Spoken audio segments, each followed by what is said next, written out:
Logikanya gini, misalnya saya berikan contoh.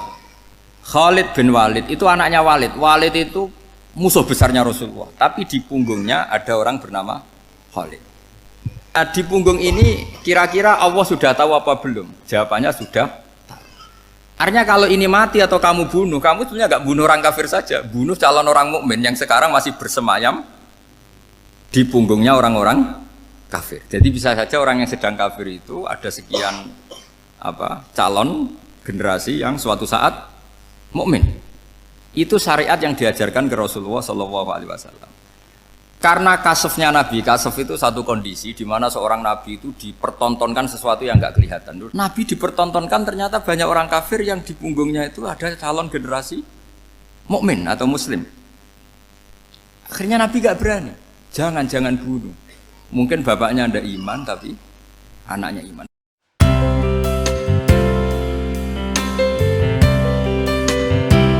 Perang itu beda, perang itu konteksnya duel, itu udah harus sama Abu Jahal, Abu Lahab. Ada penjahat mau bunuh kamu, kamu wajib perang nggak? Wajib. Penjahatnya meskipun muslim apa harus kafir? Meskipun muslim. Maka kata ulama fikih sebetulnya perang duel itu bukan syariat muslim sama kafir tok. Masih muslim sama muslim, misalnya ada orang mau merkosa istri kamu, terus dia pamit gini, saya muslim loh, beri hak loh. Nggak bisa. Saya penjahat loh, muslim, jadi kamu nggak boleh merangin saya, ngelawan saya kan muslim. Nggak bisa, tetap harus dilawan. Makanya kata ulama-ulama fikih, pertarungan sama musuh itu udah harus sama orang kafir. Orang muslim pun yang mengganggu kehormatan kita, misalnya mau merkosa istri Anda, itu harus dilawan. Makanya Nabi ngendikan mangkutila duna mali fahuwa syahid, mangkutila duna harimi fahuwa syahid. Orang yang mati karena membela kehormatan keluarganya atau hartanya, maka dia mati syahid. Dan penjahat yang mati ini muhaddarun damu, diabaikan sehingga nggak kena kisos, pembunuhnya nggak kena. Misalnya ada penjahat mau bunuh kamu duel menang, kamu nggak kena kisos karena ini muhaddarun damu, diabaikan kehormatannya. Padahal dia muslim, apa? Muslim. Ini perlu. Jadi ini mengaji ini agak jelimet tapi gampang. Kan kalau paham nggak paham selesai, jadi anggap aja selesai itu. Sehingga kalau nggak ada nasaman, maka orang selalu berpikir, pokoknya yang penting ikut Nabi. Nah itu bahayanya kalau Anda tidak tahu detail, jangan-jangan syariat yang kamu ikuti itu syariat yang sudah berstatus mansukhoh, telah dicabut. Dan itu banyak. Makanya kata Sayyidina Ali ketika ada orang ngajar nggak tahu nasa mansuh, halakta wa ahlakta, kamu rusak dan merusak orang lain. Seperti tadi pernah ada kawin itu satu turunan, yaitu era Nabi Adam. Masa kita sekarang kawin sama satu turunan, kan nggak mungkin. Ya kan, pernah ada membumi hanguskan orang kafir, yaitu syariatnya Nabi Nuh. Itu dihapus oleh syariatnya Nabi Ibrahim dulu. Yaitu Nabi Ibrahim menghentikan apa? Faman tabi'ani fa innahu minni wa man asoni fa innaka ghafurur rahim. Ya, kalau orang ikut saya, ya Allah, ya pasti golongan saya. Kalau yang masih maksiat, masih balelo, saya berharap engkau ampuni. Akhirnya banyak orang kafir tobat. Coba era Rasulullah itu semua orang kafir Mekah itu kafir. Nabi belum wafat. Itu sudah ada 114.000 mukmin semua. Jadi Nabi menangi mayoritas orang menjadi mukmin dari mayoritas kafir. Yaitu disebut wara'aitan nasa yadkhuluna fi dinillahi afwaja. Andai kan Nabi Muhammad pakai syariatnya Nabi Nuh, bisa enggak mengislamkan orang sebanyak itu? Nggak bisa kan? Maka ini penting mengenali nasah mansuh. Jadi periode cara wong Jawa maksud no tuntas, Robila Tadar itu pasot tuntas itu menghabisi itu habis di periode Nabi siapa? No, syariat itu sudah nggak dipakai lagi. Yang dipakai apa? Faman tabi'ani fa innahu minni wa man asoni fa innaka ghafurur rahim. Lah Nabi Muhammad ini nabi yang kena khitab anit tabi' millata Ibrahim hanifah. Jadi masternya Nabi Muhammad itu mentornya Nabi Ibrahim. Sehingga syariatnya ya faman tabi'ani fa innahu minni wa man asoni fa innaka ghafurur rahim. Tidak syariat Rabbila tadhar alal ardi minal kafirina daya.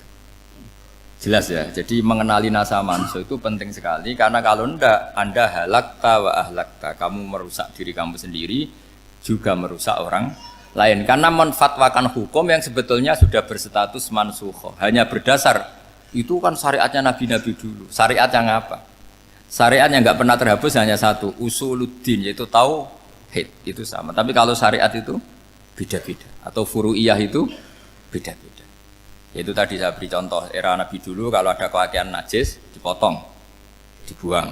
Era Nabi Muhammad dicuci. Orang kafir dihabisi oleh langit. Era Nabi Muhammad nggak boleh, bahkan didoakan Allahumma hdi qaumi fa innahum la ya'lamun. Di Qur'annya apa? Wa in ahadum minal musyrikin astajaraka fajirhu hatta yasma'a kalam Allah tsumma ablighu ma'mana. Jadi kalau ada orang kafir enggak boleh main dihabisin, mereka beri peluang untuk mengkaji kitabullah hatta yasma'a kalam Allah. Kalau mereka sudah berpeluang ngaji, harus tsumma ablighu ma'mana, harus dijamin keamanan. Ya, karena apa? Dzalika bi annahum qaumul la ya'lamun. Bagaimanapun mereka memang karena tidak tahu. Nah, kenapa tidak tahu? Enggak. Karena tadi mereka tertutup oleh kultur yang beratus-ratus tahun. Mbah-mbahnya mereka menyembah batu, menyembah berhala. Ya tahunya itu ya Tuhan. Bagaimana Anda bisa menjelaskan sesuatu yang sudah beratus-ratus tahun, kan tidak gampang. Maka ada periode dimaklumi, apa? Kalau era sampean kan, mosok waktu disembah saking gobloknya orang, kamu lahir kan sudah nyembah Allah, tidak nyembah batu. Bayangkan kalau kamu jadi mereka. Wong perut kamu saja disuruh makan pizza sakit kok, karena saking lamanya makan sambal kan gitu. Kamu bilang perempuan Indonesia saja cantik kok, saking lamanya jadi orang Indonesia. Padahal orang Indonesia tanyakan orang Eropa, cantiknya di mana? Kamu lahir di Afrika, bilang orang Afrika itu cantik, tanyakan orang Eropa, cantiknya di mana? Hitam gitu kok. Jadi orang itu pasti terkooptasi oleh sekelilingnya. Orang Afrika akan bilang wanita Afrika itu cantik. Coba tanyakan orang Eropa, cantik apa enggak? Belas. Orang Eropa yang kulitnya gitu kata orang Eropa indah, kata sampean koyok anaknya kebo katanya kuda jadi. Jadi orang itu akan terkooptasi oleh sekelilingnya. Bayangkan kalau semua orang nyembah berhala terus kamu ndak, alasan kamu apa? Kan menentang mayoritas. Dan itu berat. Maka dimaklumi oleh Allah, dzalika bi annahum qaumul la ya'lamun fi manah roh. Nah, pemakluman ini yang mulai sekarang terkikis. Orang main pukul saja enggak mau ngaji. Enggak mau ngaji Quran secara kafah. Jadi fatwanya Islam kafah tapi ngajinya Quran enggak kafah. Ngambil 1-2 potongan ayat dipakai dalil. Jadi Islamnya inginnya kafah tapi ngajinya Quran enggak. Kalau kafah ya hafal 30 juz itu. Kalau mau kafah ya hafal berapa? 30. Makanya saya sering bilang, saya sering dinasihati orang karena belum tahu saya ini hafal Quran. Bapak harusnya Islam itu kafah. Kata saya ya dimulai dari konsep Islam itu kafah dulu, apa ya hafal Quran secara kafah. Jadi ini penting saya utarakan. Bahaya sekali orang mengenali Islam tanpa mengenali nasah mansukh. Karena beberapa syariat Nabi sebelum kita itu berstatus mansukh. Terus contoh berikutnya, ini nasah mansukh antar Nabi apa khusus internal Nabi? Antar Nabi aja agak selesai nih sampai subuh aja agak selesai. Contoh yang paling keren, mungkin cowok semua senang. Nabi Dawud dulu istrinya berapa? 99. Nah itu kalau masih halal itu kan berarti jenengan tuh punya istri berapa? Wah kan ngeri betul. Punya satu aja repotnya gitu, apalagi berapa? Punya 99. Terus kamu bilang gini, ini kan syariatnya Nabi Dawud, Nabi kan bisa diikuti. Pernah ada periode di mana seperti itu boleh. Jadi makanya mau tidak mau mengenali nasah mansukh itu harus. Kalau ndak ya kamu masih berkeyakinan boleh beristri berapa? Nah ini penting saya utarakan. Makanya Sayyidina Ali itu kalau ngetes calon mubaligh, kira-kira kalau Kemenak dulu inginnya apa? Sertifikasi apa? Mubaligh. Itu tanyanya gitu. Ta'rifun an-nassa wal mansukh, kamu apa tahu nasah mansukh? La. Jawabnya Sayyidina Ali, halak tahu ahlak tahu, kamu orang yang rusak. Karena tadi takutnya ada syariat yang sudah mansukh dipakai. Itu tadi misalnya kita ini tidak umatnya Nabi Nuh, tapi pakai syariat Robbila tadar alal ardi minal kafirina. Terus ketiga begini, misteri manusia itu. Dan ini kita tidak pernah tahu sampai kiamat, tapi ini ilmu harus kita diskusikan. Misalnya saya ini namanya Bahauddin. Saya sekarang hidup sampai 2019 sekarang. Kan hanya Allah yang tahu berapa turunan saya sampai kiamat dan statusnya kayak apa. Donald Trump juga gitu. Donald Trump itu sekarang kafir, tapi kita tidak pernah tahu nanti turunan keberapa ada yang Muslim. Lah turunan yang calon Muslim ini diletakkan di mana kita tidak tahu. Yang jelas kalau kamu bunuh itu katut itu. Artinya gini, logika membiarkan orang kafir itu ya ada logikanya. Nah, logika membunuh karena mereka mau membunuh kita ya ada logika fikihnya karena kalau kita ada membunuh dibunuh. Makanya semuanya hukum ini terus bergantung al-hukmu yaduru ma'ilatihi wujudan wadan. Di sini terus dipertemukan. Makanya semua nabi itu kalau yang namanya membunuh pasti pas perang saja karena ini kondisi yang memang pilihannya hanya dua kalau nggak dibunuh ya membunuh. Ada duel lah itu. Maka ini butuh kajian fikih dan orang nggak boleh subjektif dalam hal ini. Saya ulang lagi tidak boleh subjektif karena tadi orang yang kamu katakan sekarang misalnya Zaid, kamu itu bodoh sekali. Kenapa bodoh? Nggak hafal Quran, nggak pernah kuliah, nggak pernah ngaji.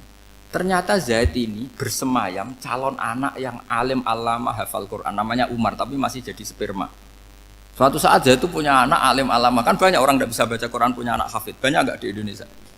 Banyak nggak petani yang punya anak dekan? Petani punya anak dekan, yang dekan punya anak naik kelas saja susahnya bukan main. Banyak kan? Nah ketika dibalik nanti ada dekan punya anak goblok, yang petani punya anak dekan pinter mana? Kita tidak pernah tahu, makanya ini kan ya sudah kalau nggak pernah tahu ya bilang saja wallahu alam kan selesai daripada keminter keliru kan ada wallahu alam. Makanya cerita favorit guru saya Kiai Haji Maimun Zubair itu punya apa namanya Kiai Zubair itu cerita favoritnya itu ada santri namanya Soleh. Soleh itu alim alama. Orang Madura itu cara berpikir kan kalau kiai saja alim seperti itu apalagi bapaknya. Pas bapaknya main ke pondok, santrinya ada ribuan. Bapaknya main ke pondok itu sholat itu ya gak bener, gak sesuai sunnah Rasul lah kira-kira gitu. Sudah sholat itu gak bener apa-apa gak bener. Masih ditakwil sama santri Madura karena orang Madura itu kultus. Mungkin khilaf itu satu khusus, pokoknya perlakuan khusus. Suatu saat saking bodohnya orang itu kenceng tuh pikir musola. Wah ini gak bisa ditakwil lagi, akhirnya gak bisa ditakwil tuh gak. Wah ini sudah gak bener ini, gak bener. Singkat cerita santri tadi gak kuat matur ke kiainya, Pak Yai, jenengan sealim itu kok bapaknya segoblok itu. Kenapa? Ya, dia kencing pikir musola. Oh bapak saya itu pinter sekali. Kok bisa? Karena beliau yang memutuskan saya mondok sampai saya jadi alim alama seperti ini. Yang bodoh itu mbah saya. Yang bodoh itu mbah saya.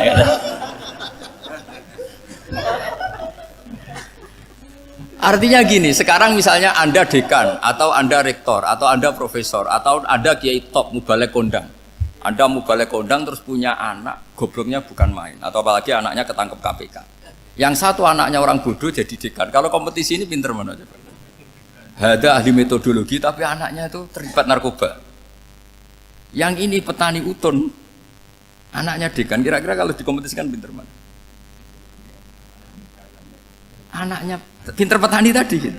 Yang ketika petani kamu vonis bodoh gitu. Tapi siapa tahu kalau ini menyimpan calon. Paham ya? Kita tidak pernah tahu.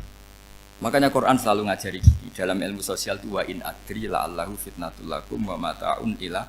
Dalam ilmu sosial itu kita harus jawab tidak tahu. Karena mobil.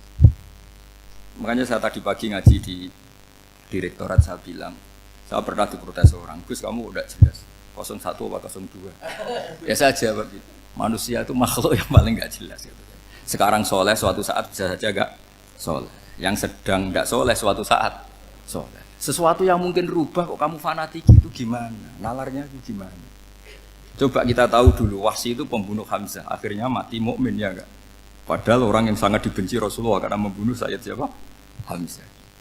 Sa'labah yang tukang itikaf di masjid akhirnya su'ul Fatimah. Kita tidak pernah tahu. Nah kalau nggak pernah tahu ya tidak usah terlalu fanatik biasa saja. Kayak jenengan seneng saya itu ya saya tidak tahu sampai kapan ya. Saya seneng sampai kapan ya. Tahu. Kayak suami istri itu. Pas nikah harmonis bulan madu sampai kapan bertanya. Yang jelas paling awet itu pasangan jelek itu pasti nggak awet. Makanya jadi guyonan tuh. Pasangan itu jangan baik-baik gak awet. Kalau jelek itu awet. Ternyata maksudnya cantik sama ganteng itu suatu saat pasti jadi jelek. Yang jelek sama jelek pasti jelek terus.